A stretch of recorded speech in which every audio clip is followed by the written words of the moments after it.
Okay, this is Jesse Mink's drama monologues for the spring semester 2020. The first one is John Proctor. Proctor, as seen in these scenes, has a very difficult situation as a Puritan preacher. He values his reputation above all else, and you can see that in the way he talks to his wife Elizabeth in these selections. Because it is my name, because I cannot have another in my life, because I lie and sign myself to lies, because I am not worth the dust on the feet of them that hang. How may I live without my name? I have given you my soul. Leave me my name. I can, and there's your first marvel, I can. For you have made your magic now. For now I do see some shred of goodness in John Proctor. Not enough to weave a banner with, but white enough to keep it from such dogs. Give them no tear. Tears pleasure them. Show honor now. Show a stony heart, and sink them with it. If you will have it so, so I will tell it. I say I will.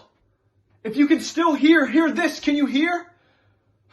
You will tell the court you are blind to spirits. You cannot see them anymore, and you will not cry witchery again, or I will make you famous for the whore that you are. The next selections are from the character Reverend Hale, who is considered by some to be an expert on witchcraft. He puts it upon himself to unveil all the facts of the case. And he offers great advice at the end of the play to Elizabeth Proctor, who is the one that's struggling the most with the witchcraft problem. He places his trust in the Bible above all else and is constantly pointing for others to do the same. No. Now let me instruct you. We cannot look to superstition in this. The devil is precise. The marks of his presence are as stone, and we must look only to his proper signs and judge nothing beforehand. And I must tell you that I shall not proceed unless you are prepared to believe me if I should find no trace of hell in this. Here is all the invisible world, caught, defined, and calculated. In these books the devil stands stripped of all his brutal disguises. Here are your familiar spirits, your incubi and succubi, your witches that go by land, by air, and by sea, your wizards of the night and of the day. Have no fear now. We shall find him if he come among us, and I mean to crush him utterly if he has shown his face. Does someone afflict, child? It need not be a woman, mind you, or a man. Perhaps some bird invisible to others comes to you. Perhaps a pig or any beast at all. Is there some figure binds you fly? In nomine Domini Sabaoth, sui felice ite ad infernos. Abigail, what sort of dancing were you doing with her in the forest?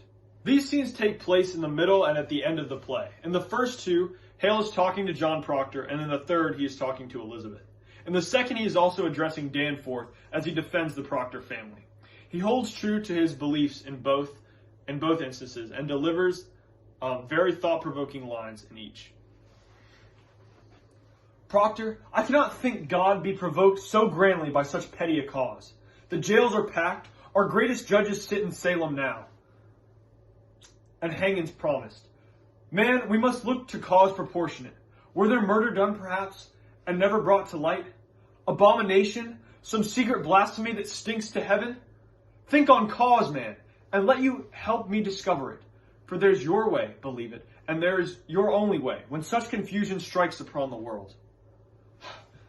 Let you counsel among yourselves, and think on your village, and what may have drawn from heaven such thundering wrath on you all.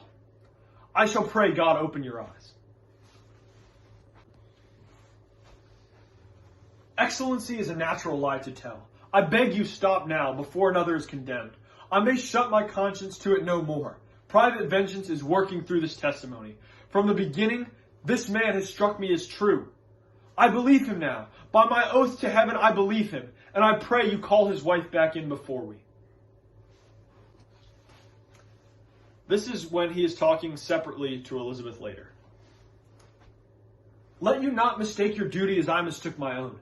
I came into this village like a bridegroom to his beloved, bearing gifts of high religion. The very crowns of holy law I brought and touched with my bright confidence.